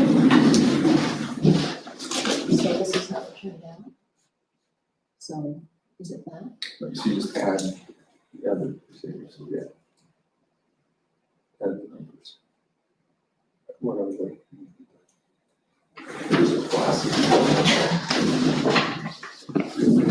Yeah, so we have.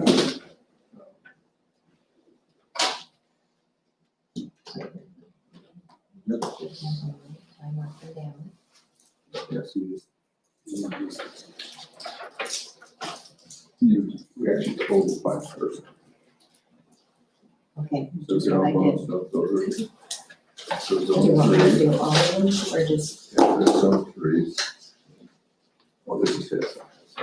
So yeah, so we do.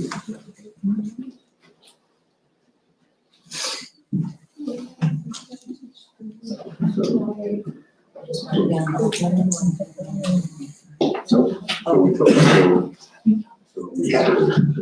Everyone's thinking of like, I was like, I can't. I didn't even know. No, she was like texting him. We were out there going to Korean barbecue for Korea's 16th birthday. Okay. She's like, my dad's good. Right back. He's like, my mom's not afraid to make kids cry. What is that how you think of me? I'm sorry, but whatever, it must be spreading. It's dying. What are you doing? I'm driving. Pay attention to the roads. I'm dying. Like, all right, it's true. It should. She's gonna do. Yeah, that's why I said that. Yeah, I should do that. That's We had some big old Sorry, that I think it's student council, I don't know if it's in leadership, or it's like. I don't know, I think, student council, Is it? because they added like a bunch of extra ones. So it's probably just student council. But I'll check. Yeah, it's Saturday at the park. It's like all day. Yeah, that's student council. It's just student council. But they have a cabinet, like there's a student council, but then there's like a cabinet. I don't know if the leadership class is going to, or if it's So I just. saw that leadership class, and like, that was way cooler than student council, because you get to learn a ton of stuff, but I was glad they were doing something more.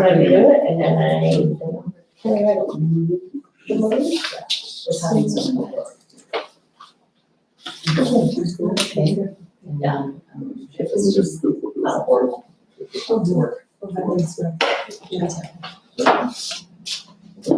Anyway, at least I gotta be my neighbor. It's tasty. And nothing else gonna.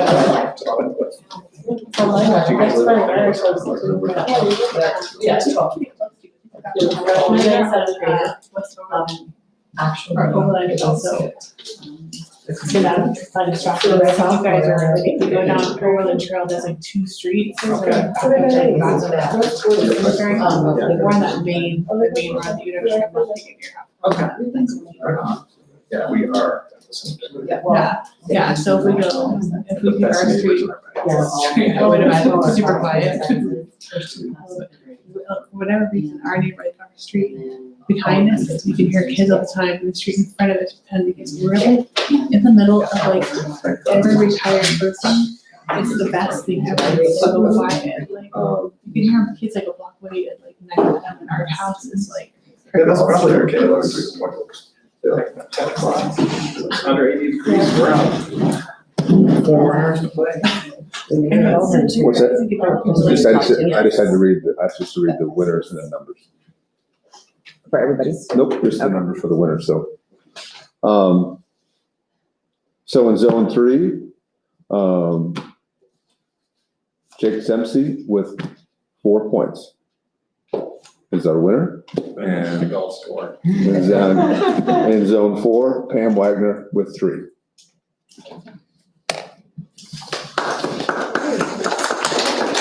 Thank you all so very much. So much, I just, And I said it earlier, you guys represent Middleton as far as the diversity, the vision of really, I think, where we're headed. So I thank you all so much. So you're welcome to stay. You guys can continue on, whatever you're free to do. We got a couple more action items and we might even discuss pay to play. So it looks like that's on the agenda. So. I actually have another event that I'm late for that I'm on board for, so I'm gonna go to that. So thanks, guys. Thank you, sir. Have a great day. I'm gonna tell Henry about it. I think if this are on action, we should do, both. Move to a point. Yeah. Go Make it ahead, official. clean up the process. Yeah. Yeah, we can make a motion. Yep. So I move to appoint, what did you say? Jake Dempsey. Jake Dempsey for zone 3 and Pam Wagner for zone 4. Is there a second? I second it. Any discussion? All those in favor say aye. Aye. Aye. Aye. Motion carries. The next action item is policy, it's number C, which is policy section 5000, first reading. May I just give a quick recap on that? Yes, you may. Thank you. So just to bring everybody up to date, we formed a policy committee in late spring, and that policy committee began their work early this summer. We had 11 members on the policy committee that included district administrators, building administrators, teachers, and leadership from the NEA. And I just want to say thank you first off to that group of individuals. As you guys know, we're in a major policy overhaul. So we have 9 sections of policy to get through. We've been meeting weekly all summer long to tackle that. So we have just finished the 5,000 section, which is personnel, and on the agenda tonight for you guys to complete the first reading. You are able to, on policies, do 2 readings. It's up to you if you want to do the third, how you want to handle that. So we'll just need to know so that we know how to place it on the agenda for next month, the next reading. For anybody that hasn't followed that process, Middleton was a little bit behind on policy updates. So typically this would be a much cleaner process where we would simply be doing updates and not overhauls. We also had a combination of policy from ISBA and from EMT, which was a previous law firm in Boise. So we have worked to be adopting all policies of ISBA and make them current with statute and current practice of Middleton. One slight clarification. Yes. We're not a little bit behind on policy. This is true. That is We have true. conflicting policy, so thank you for your team putting this together and moving us forward. This is overdue, so thank you. I'll entertain a motion.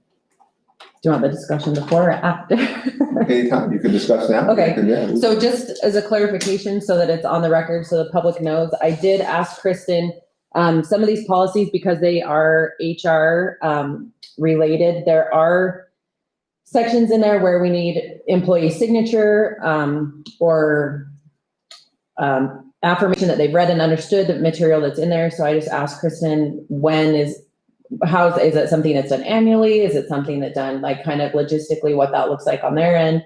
So Kristen, if you just want to kind of, I guess, share your answer. Sure. So for current employees, it will be a catch-up process. We will be asking that they read those policies and are aware of what is contained therein, and that they sign off on those acknowledgement sheets, which will then go into their personnel file, and for new hires, that will become part of the new onboarding process. But other than that, I think it looks great. Also, just for clarification, some of the, I noticed some of the pages of the documents don't have an ISBA number at the bottom where it has like the year that the ISBA had updated it or done theirs. And they're all still pulled from from ISBA's bank. They're not just some random part that's been inserted.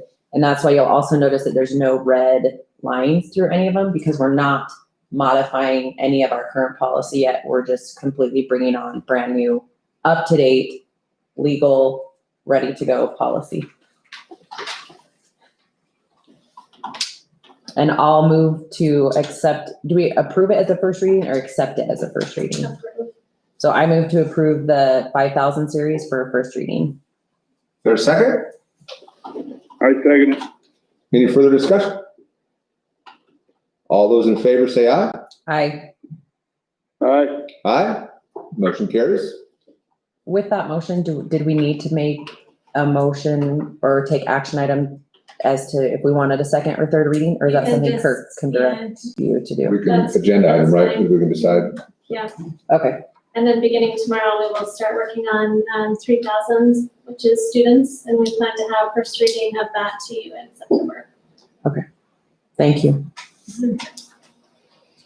The next action item is the breakfast and lunch price increase. Do we have a motion or any discussion? I move to approve the breakfast and lunch price increase. Is there a second? Second it. Any discussion? Seeing none, all those in favor say aye. Aye. Aye. Aye, motion carries. Action item E, pay to participate, fees for athletics. Is there any discussion? Yes. Who wants to start? Go ahead. I, first of all, I just want to thank Cheryl for going back and continuing to run the numbers, and run the numbers again and again as we panic when we see what the bottom line looks like and where the money's coming from. I am concerned the 550 numbers, it's just too high. The initial proposal, it just cuts out too many kids. However, I feel like the flat fee of 125 leaves too big of a gap. And in speaking to Cheryl to discuss how that gap would be filled, the suggestion was made to cut the remaining SRO officer and then to tap into our reserve funds to possibly bridge that gap. And I feel very strongly that that's not a good, responsible financial decision. I think by state statute, we're required to provide a safe school. And I think already having cut one SRO officer is hard enough, but to cut two and have none completely it's not smart. And then also our reserve fund is not even at 5%, which is what our policy states, nor is it big enough to even bankroll, correct me if I'm wrong, completely payroll. If we somehow couldn't make our payroll. So I do not feel comfortable recommending that we spend any of that money for athletics. I think that the solution for me that would be the best option, and I still don't think it's the best, but I think for me the most workable would be for the high school, the $230 flat fee. I think it leaves us room still on the community side to help out. I think the district is trying to pick up that cost, but really education needs to come first. By law, that's what required, and safety. And so I personally feel like that 230 is a good medium. We can still meet our financial obligations on the education side and hopefully not bankrupt the parents. I know it's going to be tight. I'm not knowing what the sports are going to look like with COVID. My only concern would be there is how to prorate that if the season gets canceled, and who's going to keep track of all that money if it needs to be refunded and how it gets paid.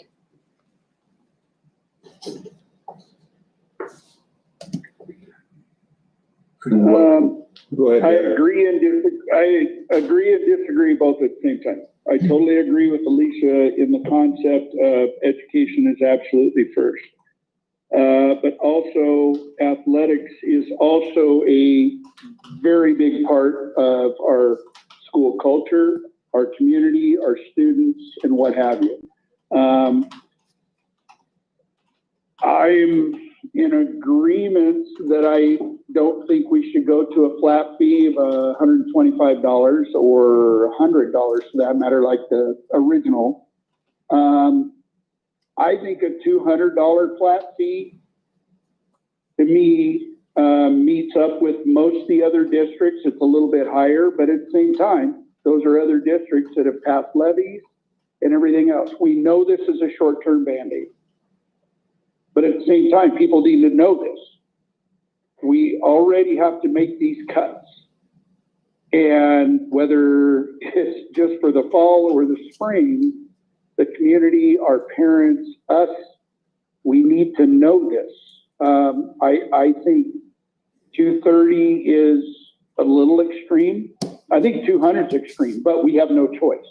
But I do not agree that we need to take all of that away, because it is still part of our culture, our community, and everything else. And it also drives some of our income, quite honestly. So even though I do agree with that, I think the 230 is a bit high.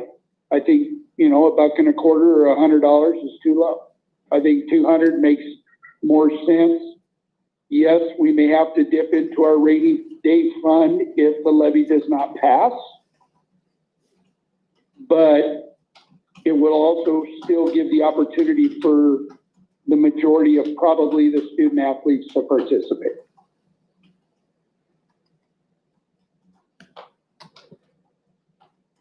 And what were you guys thinking at the middle school level? I'm thinking $100.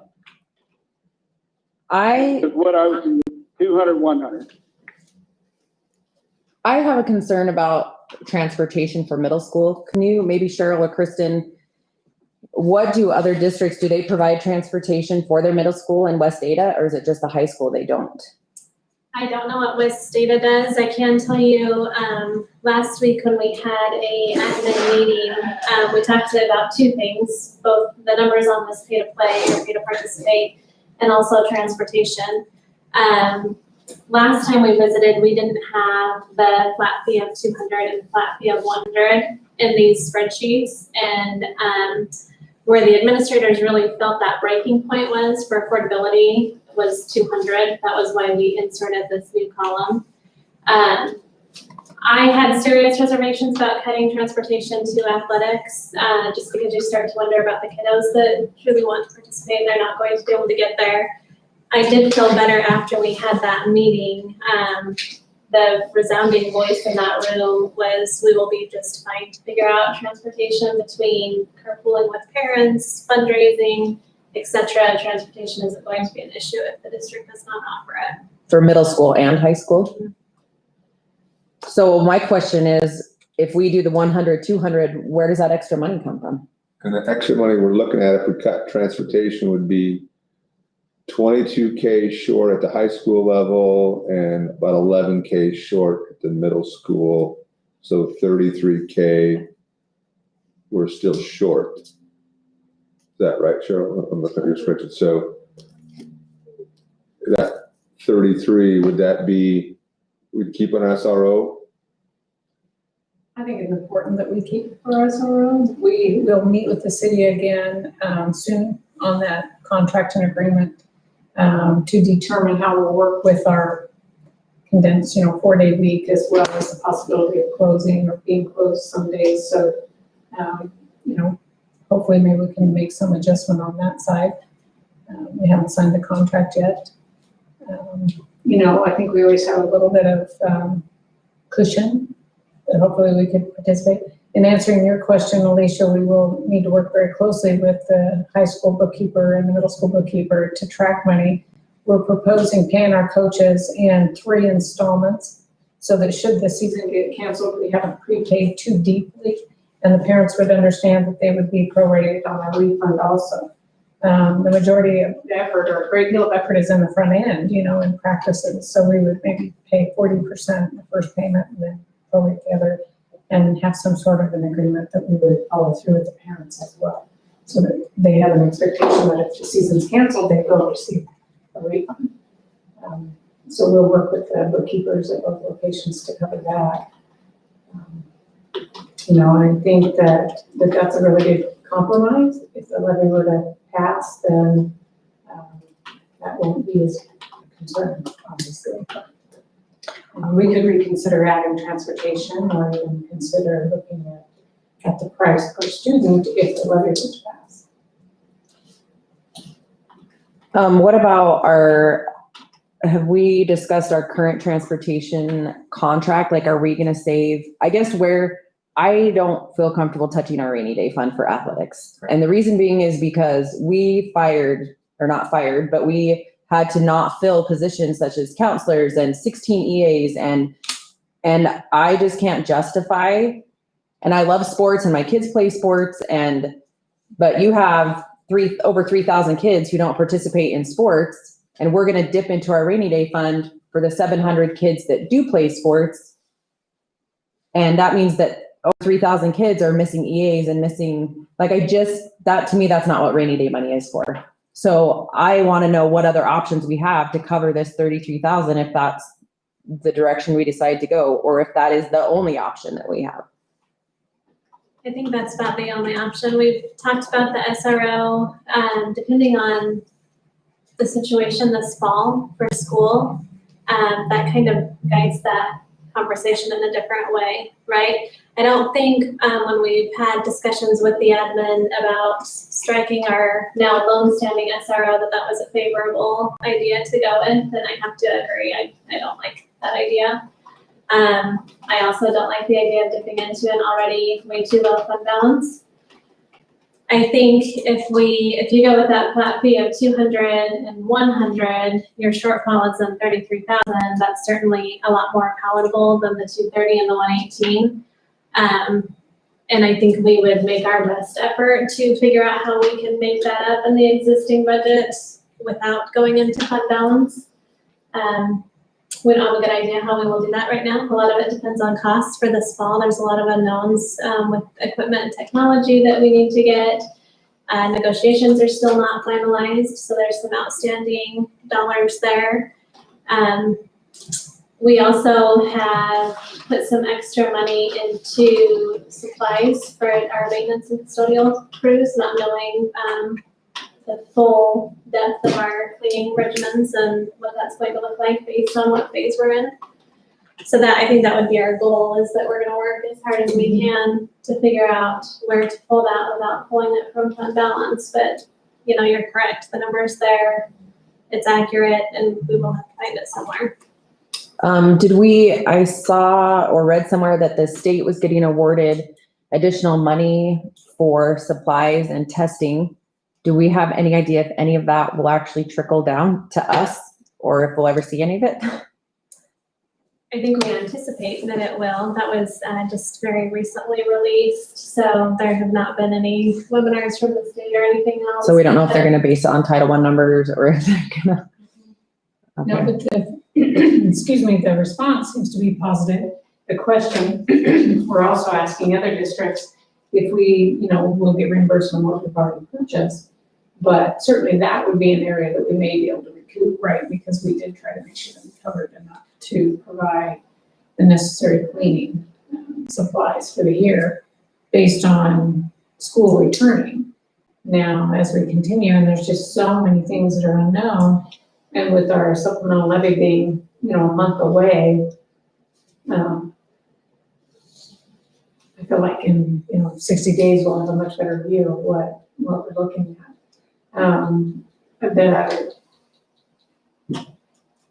Can I say specifically that we wouldn't have to go into fund balance? I do think though that it's much more reasonable, and that I feel more comfortable in working with the admin team and finding that as things progress here in the fall. Understanding that we knew we would probably do a budget adjustment amendment, depending on how the levy. It's real that the levy has enabled us to provide free athletics. So we can't say we've never supported athletics with the supplemental levy. I think we have. And I think that that's something the district probably wishes to continue on some level. So if the levy does pass, then we could look at this again. But I do think it's also important to have a direction for parents because sports are starting. I think they're starting to register next week. And I don't know if there's others here that could provide an opinion on if that 200 to 230 is a breaking point.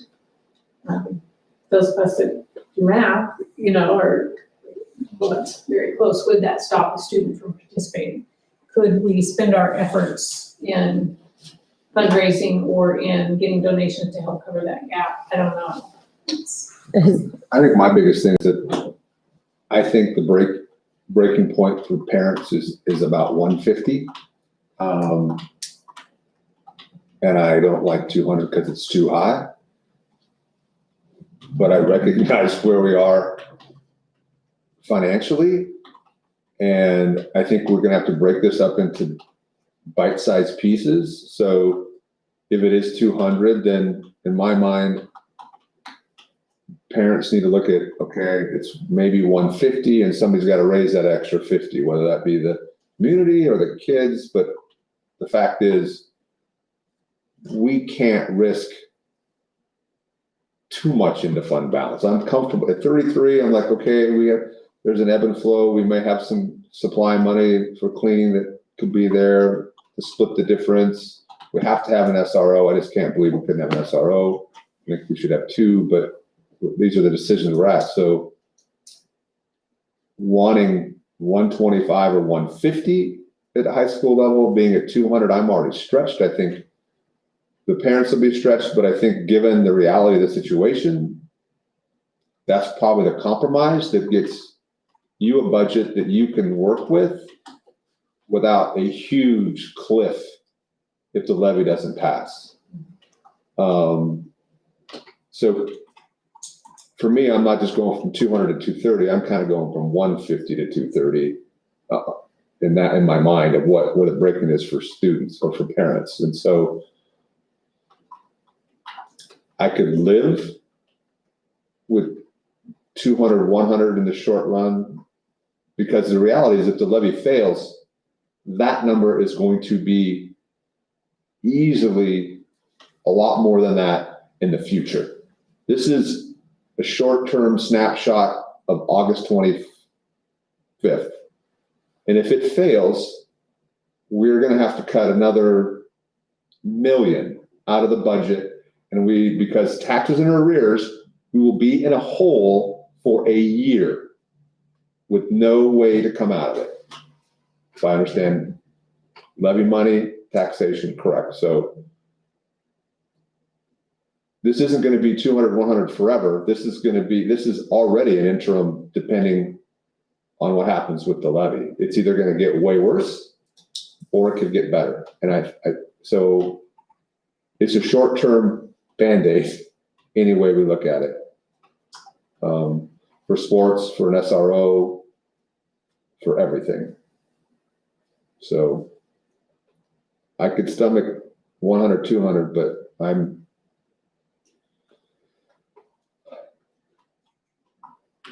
So I guess my question, the deal breaker for me is on a scale of 1 to 10, if we do 100, 200, how confident are you that we won't touch the fund balance? I think we're confident that we can make up a portion of it. But not the whole 33,000? I wouldn't say that I'm confident in that, no. Because if we're gonna be in a hole for a year, even if it's 20,000 or 15,000, that's a deeper hole that shouldn't have been there in the first place. I mean, that's where my concern is. Like 15,000, that could be an EA, that could be one more paraprofessional, that could be a counselor that we cut for all this mental illness that we're dealing with. I mean, I just have a really hard time dipping into that fund balance. And I get it that it's a lot. My other question is, has there been any talk or any coaches reaching out or anything about coaching, not the head coaches, but assistant coaching, taking smaller salaries or donating their salaries so that kids can play? Have you guys heard anything along those lines?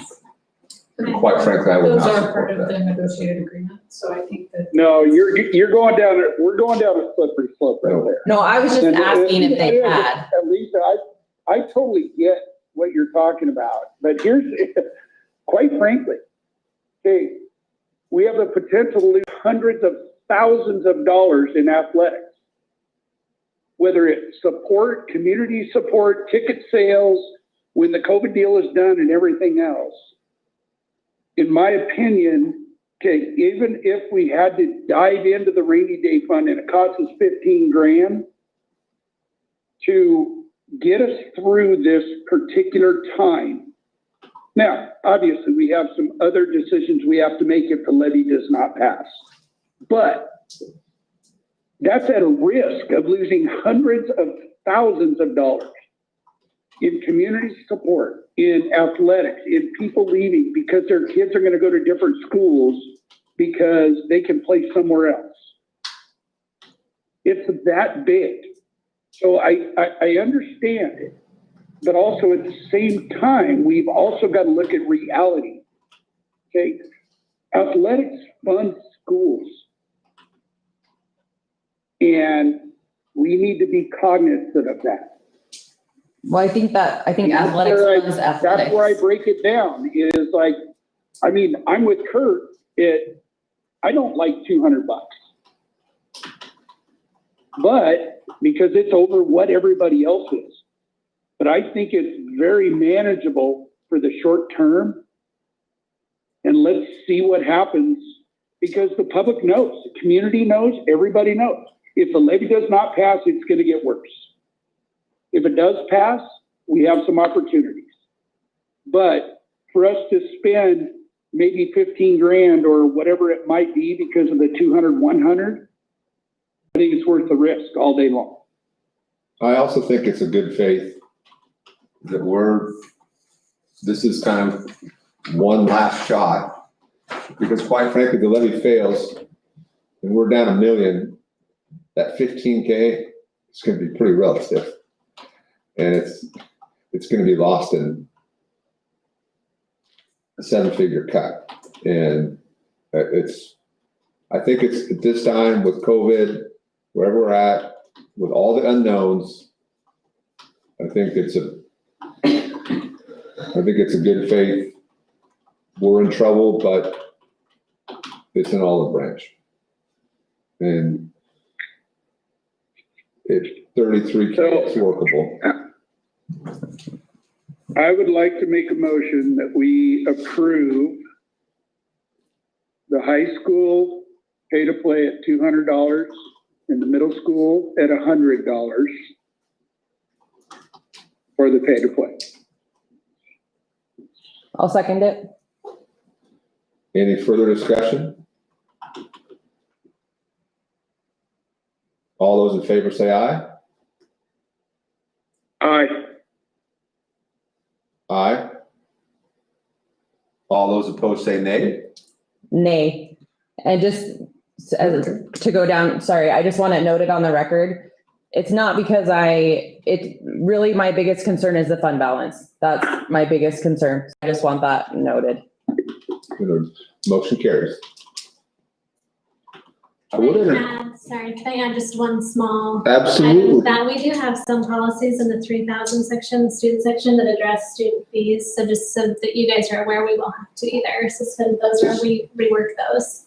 And we'll try to have them ready to go for the August. Okay. I would take a motion to adjourn. I make a motion to adjourn. Is there a second? I second it. All those in favor? Aye. Aye. We're adjourned. Thank you. Thanks, Derek. Thanks, Eric. Thank all you guys. Thank you guys for coming in.